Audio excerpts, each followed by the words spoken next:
Hello everyone. So now let us continue with our lectures. तो previous lecture में मैंने आपको कहा था कि जो एक्सरसाइज के क्वेश्चंस हैं that you have to try yourself. अब before solving the exercise problems तो पहले देख लेते हैं कि जो अल्कली मेटल्स हैं, ठीक है, अल्कली मेटल्स कौन कौन से हैं? लिथियम, सोडियम, पोटाशियम, ठीक है, रुबिडियम एंड ऑल. तो इनका पानी के साथ रिएक्शन कैसा होता है उसको डायरेक्टली हम वीडियो में देखेंगे, जिससे आपको एक अच्छी क्लैरिटी आएगी इनकी नेचर के बारे में और इनका रिएक्शन कितना वायलेंट होता है. ठीक है, तो let us start first with the lithium.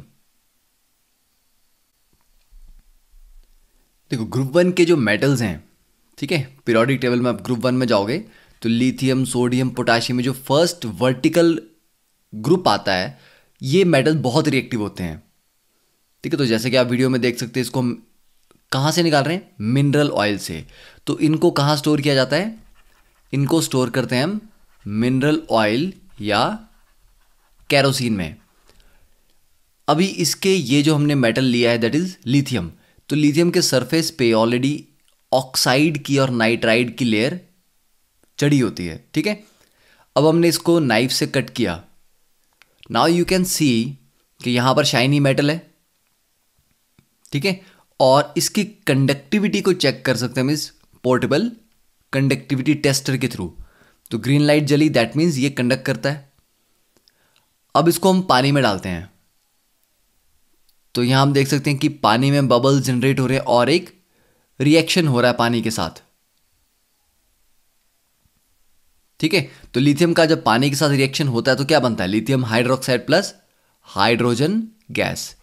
ठीक है, तो ये दे रहा है पानी में lithium hydroxide plus hydrogen gas. Sodium देगा sodium hydroxide plus hydrogen gas.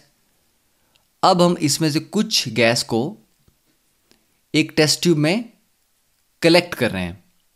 ठीक है, और इसका टेस्ट करेंगे, pop test. Now this pop sound की वजह से this is called pop test. अब इसमें हमने ये फिनोफ्थलीन ऐड किया. तो फिनोफ्थलीन ऐड करने से क्या होता है कि लिथियम हाइड्रोक्साइड की वजह से सॉल्यूशन की नेचर हो गई थी बेसिक. तो बेसिक होने की वजह से फिनोफ्थलीन जो कि एसिडिक में कलरलेस होता है, बेसिक में डालने पे पिंक हो गया. ठीक है, so this is the reaction equation for reaction with water.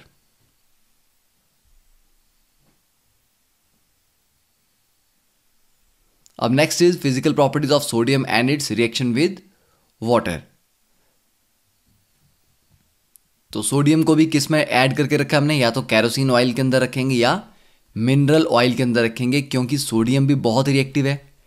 Air में अगर आप इसको ओपन रखोगे तो बहुत जल्दी ये एयर के साथ रिएक्ट कर जाता है. ठीक है, अब ये भी एक सॉफ्ट मेटल है और लिथियम से सॉफ्ट है. लिथियम थोड़ा हार्ड है, स्टिल सोडियम लिथियम से ज़्यादा सॉफ्ट है. अब इसमें आप देख सकते हैं कि जहाँ से कट किया वहाँ पर ये शाइनी है, मेटेलिक लस्टर है. ठीक है, पर थोड़ी देर अगर इसको हम ऐसे रखेंगे तो इस सरफेस पे भी डलनेस आ जाएगी. अब ये भी कंडक्ट करता है, तो कंफर्म हो रहा है कि metals are conducting in nature.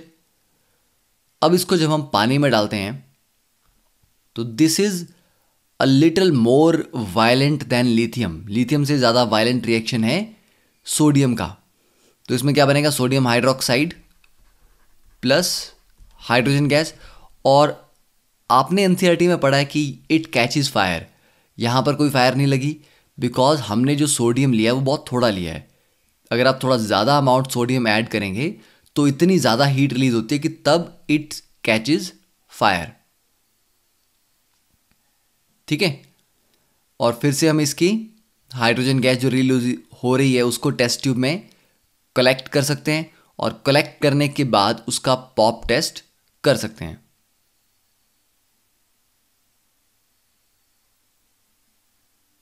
ठीक है, तो सी दैट साउंड अगेन और hear that sound again. Again अगर इसमें हम फिनोफ्थलीन ऐड करते हैं तो the colour changes to pink. That proves के NaOH is basic in nature. Now this is the reaction equation.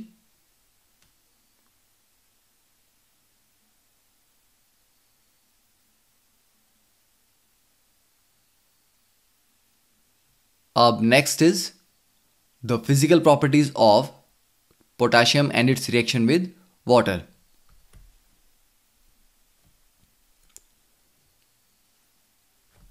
Now in this case potassium को mineral oil में अंदर रखा गया है या केरोसिन के अंदर. ठीक है, तो पोटाशियम सोडियम इनकी डेंसिटी, लिथियम की भी इन सब की डेंसिटी पानी से कम होती है, इसलिए ये पानी के सरफेस पे फ्लोट करते हैं. अब ये भी सॉफ्ट मेटल है तो इसको भी हम नाइफ यूज करके कट कर सकते हैं. अब ये सोडियम से भी ज़्यादा सॉफ्ट है. अब देखो ये जो एक्सपोज्ड एरिया है दिस इज शाइनी, क्योंकि इस सरफेस पे कोई ऑक्साइड की लेयर अभी नहीं बनी है. ठीक है, ये देख सकते हैं हम कितना सॉफ्ट मेटल है कि फोर्स लगाने पे धीरे धीरे फ्लैट हो गया. और यहां पर भी ग्रीन लाइट है तो इट मीन्स कि ये भी कंडक्ट करता है. अब इसको पानी में डालने पे हम देखते हैं कि यहां पर it catches fire very fast, मतलब इसका रिएक्शन सोडियम से भी ज़्यादा फास्ट है. तो मतलब लिथियम से ज़्यादा रिएक्टिव होगा सोडियम, सोडियम से ज़्यादा रिएक्टिव है पोटाशियम. तो पोटाशियम को पानी में डालने पे क्या बनेगा KOH, और KOH बेसिक है तो फिनोफ्थलीन ऐड करने पे फिर से यहाँ पर पिंक कलर आएगा. तो दिस सीरीज ऑफ एक्सपेरिमेंट्स ये प्रूव करता है कि किस तरह से इनका पानी के साथ रिएक्शन होता है. ठीक है, दिस इज द रिएक्शन. तो I think that much is clear कि आपको अब रिएक्शन समझ आ गया कि किस तरह से ये रियलिटी में अगर आप रिएक्शन करवाते हैं तो क्या होता है. अब हम देखते हैं एक्सरसाइज की solutions. First is why sodium kept immersed in kerosene oil, क्योंकि सोडियम बहुत रिएक्टिव है. अगर इसको एयर में रखेंगे तो एयर के साथ ये रिएक्ट करके ऑक्साइड बना देगा. ठीक है, या अगर एयर में मॉइस्चर होगा तो उसके मॉइस्चर के साथ रिएक्ट कर जाएगा. Second, right equation for the reaction of iron with steam. तो हमने पढ़ा था आयरन को स्टीम के साथ रिएक्ट करते हैं तो Fe3O4 बनता है और हाइड्रोजन गैस रिलीज होती है. कैल्शियम और पोटेशियम विद वाटर, कैल्शियम का बनेगा कैल्शियम हाइड्रोक्साइड, पोटेशियम का बनेगा KOH, और दोनों में हाइड्रोजन गैस रिलीज होगी. ठीक है, तो प्रीवियस लेक्चर से आप ये इक्वेशन लिख सकते हो, NCERT से लिख सकते हो. Next is the samples of 4 metals A, B, C and D were taken and added to the following solution one by one. The results obtained have been tabulated. कि मेटल A को जब iron sulphate में रखा तो कोई reaction नहीं हुआ. ठीक है, मतलब A प्लस FeSO4 कोई रिएक्शन नहीं हुआ. तो मतलब है कि A आयरन को डिस्प्लेस नहीं कर पाया, तो A ज़्यादा रिएक्टिव नहीं है. A is less reactive than iron. इतना क्लियर है. A को हमने फिर कॉपर सल्फेट के साथ रखा तो डिस्प्लेस हो गया. ठीक है, तो A ने कॉपर सल्फेट को डिस्प्लेस किया तो मतलब A प्लस कॉपर सल्फेट, यहाँ कॉपर अलग हो गया और A का सल्फेट बन गया. तो मतलब A ज़्यादा रिएक्टिव है इसीलिए कॉपर को डिस्प्लेस कर पा रहा है. तो A से कम रिएक्टिव हुआ कॉपर, तो copper is less reactive than A. Second आ गया जिंक सल्फेट के साथ, we don't know, silver nitrate के साथ. ठीक है, अब हमें क्या क्या करना है यहाँ पे. देखो first is which is the most reactive metal. तो देख लेते हैं पहले, जिंक और सिल्वर के साथ इसका कोई रिएक्शन यहाँ पर मेंशन नहीं किया है. ठीक है, हमें टेबल में B देखते हैं तो B आयरन सल्फेट के साथ डिस्प्लेसमेंट दे रहा है. ठीक है, तो B आयरन को डिस्प्लेस कर रहा है तो B is more reactive then iron. तो A लेस रिएक्टिव था, B आयरन से भी ज़्यादा है तो B यहाँ आ जाएगा, मोर रिएक्टिव देन आयरन. और B का जिंक के साथ कोई रिएक्शन नहीं हो रहा है. It means zinc is more reactive then B. तो zinc is more reactive then B, ये हो गया. देन तो इसको हमने आयरन और जिंक के साथ कंपेयर कर लिया। अब सी को देखते हैं। सी का आयरन सल्फेट के साथ कोई रिएक्शन नहीं हो रहा, ए का भी नहीं हो रहा था, ठीक है, पर ए का कॉपर के साथ हो रहा है। इट मीन्स कॉपर ए से भी पीछे है। सी का कॉपर के साथ भी नहीं हुआ, तो मतलब सी कॉपर को डिस्प्लेस नहीं कर पा रहा, तो C is less reactive than copper, ठीक है, तो सी कॉपर से भी पीछे आ जाएगा। देन सी का सिल्वर नाइट्रेट से रिएक्शन हो रहा है, it means C is more reactive than silver, तो सिल्वर सी से कम है, तो सिल्वर सी से पीछे आ गया।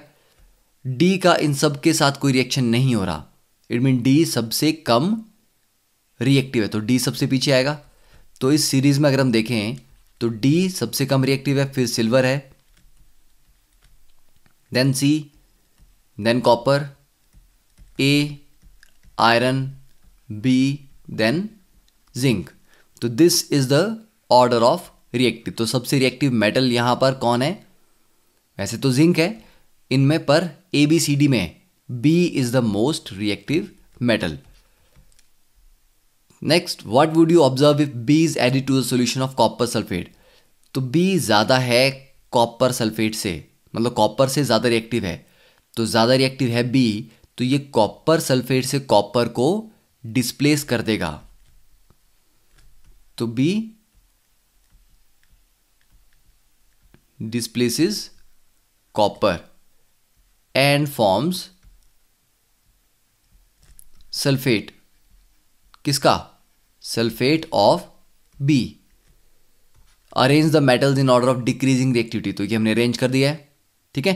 तो इट्स अ गुड क्वेश्चन। तो इस तरह के क्वेश्चन करने से आपको सोचना पड़ता है कि हमने जो पढ़ा उसको कैसे इंप्लीमेंट करना है। Then the fourth question, which gas is produced when dilute HCl add करते हैं मेटल्स के साथ? Hydrogen gas.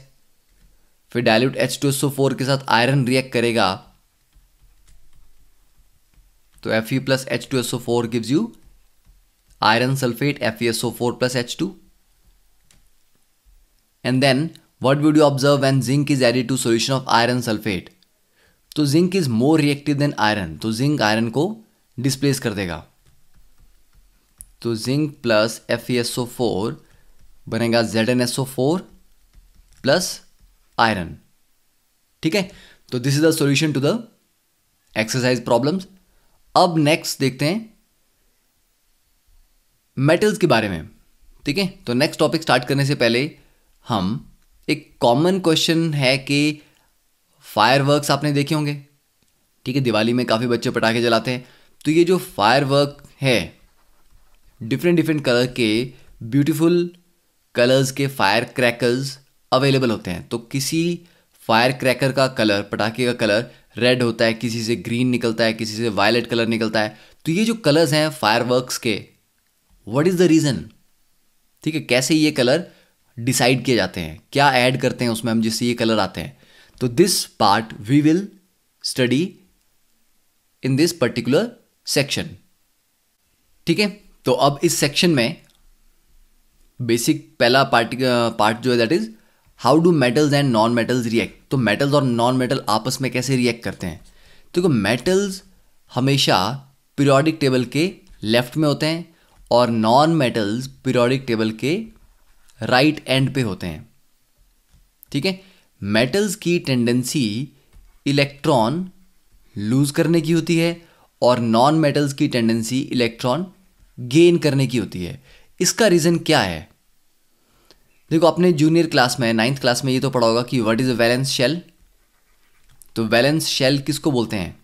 जो आउटर मोस्ट शेल होती है, ठीक है, तो आउटर मोस्ट शेल को बोलते हैं valence shell. Similarly valence electrons किसको बोलेंगे?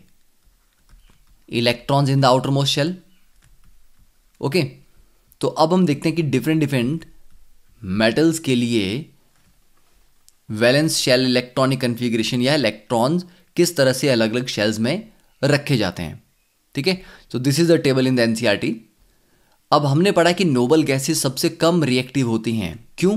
क्योंकि नोबल गैसेस में the shells are complete, that is helium में एटॉमिक नंबर 2 है, 2 इलेक्ट्रॉन्स हैं, तो पहली शेल जो है के में 2 ही इलेक्ट्रॉन्स आते हैं, तो के कंप्लीट है।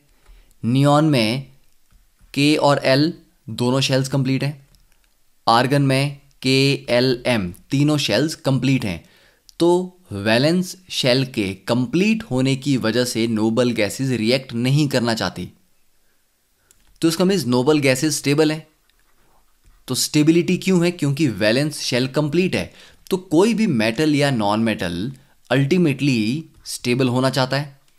स्टेबल होने के लिए उसको भी क्या करना है? उसको भी नोबल गैस जैसा होना है, तो उसको भी अपनी वैलेंस शेल को कंप्लीट रखना है। ठीक है, अब सोडियम की बात करते हैं। तो सोडियम में 11 इलेक्ट्रॉन्स हैं, 2, 8 एंड 1। ठीक है, अब इसके सबसे नजदीक वाली नोबल गैस कौन है? 10, नियॉन। ठीक है, क्योंकि अगर इसको आर्गन के बराबर होना है तो इसको तो अभी 11 इलेक्ट्रॉन्स है, इसको 7 गेन करने पड़ेंगे। और अगर नियॉन के बराबर होना है तो 11 में से 1 इलेक्ट्रॉन लूज करना पड़ेगा। तो ये जो आउटर मोस्ट इलेक्ट्रॉन है एम शेल में, अगर इसको लूज कर दिया जाए तो बचे 2 और 8, के और एल कंप्लीट होंगी, तो नियॉन जैसी इलेक्ट्रॉनिक कन्फिग्रेशन आ जाएगी, तो ये स्टेबल हो जाएगा।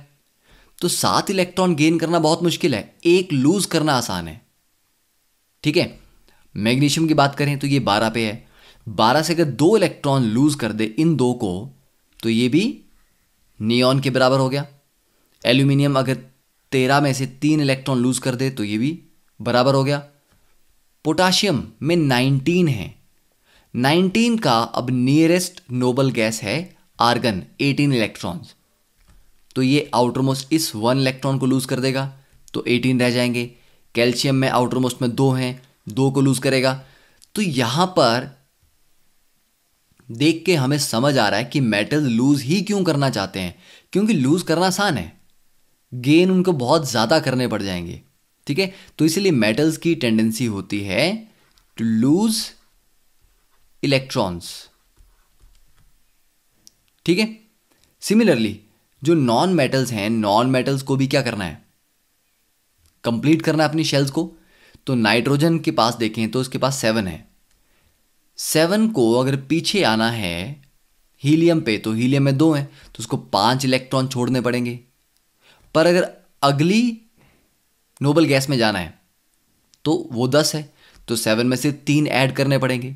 तो 3 ऐड करना आसान है, 5 लूज करना मुश्किल है। तो ये जो 5 हैं इसमें ये 3 ऐड करेगा तो 8 हो जाएंगे, नोबल गैस बन गया। ऑक्सीजन में ऑलरेडी 8 है, तो इसके नज़दीक वाली नोबल गैस है 10, नियॉन। तो ये 2 ऐड करेगा तो नोबल हो जाएगा।